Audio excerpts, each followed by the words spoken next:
మన నోటితో మన మాటలతో ఒకరిని ఆదరించగలుగుతాము, ఒకరిని బాధ పెట్టగలుగుతాము, ఒకరిని దీవించగలుగుతాము, ఒకరిని శపించగలుగుతాం కూడా.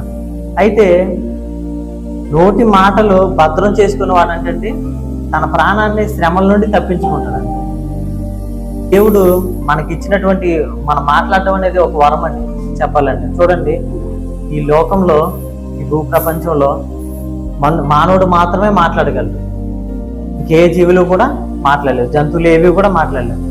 మన హృదయంలో వచ్చే ప్రతిదాని, ఆనందమైన, సంతోషమైన, బాధ అయిన ఏదైనా సరే మన నోటితో చెప్పగలుగుతాం. అయితే జంతువుల విషయానికి వస్తే వాటి బాధ వచ్చినా ఒకేలా ఉంటాయి.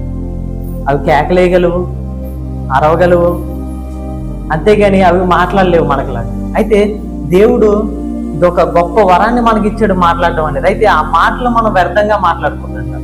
చూడండి, దావీదు గారు అంటున్నారు, ఏమంటారండి దావీదు గారు? మనం చదువుకున్నాం కదా, ఆయన నోటి మాటలు అంటే ఆయన హృదయపు ఆలోచనలు దేవునికి అంగీకారంగా ఉండాలంట.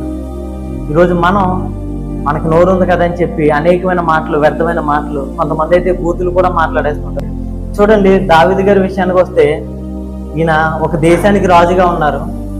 ఆయన మాట ఒక శాసనంగా ఉంటుంది. అటువంటి ఈయన ఏం చెప్తే దేశం మొత్తం అది పాటించాల్సిందే. అటువంటి స్థితిలో ఈయన ఉన్నారు. అయితే ఈయన దేవుడిని ఏమడుగుతున్నాడు?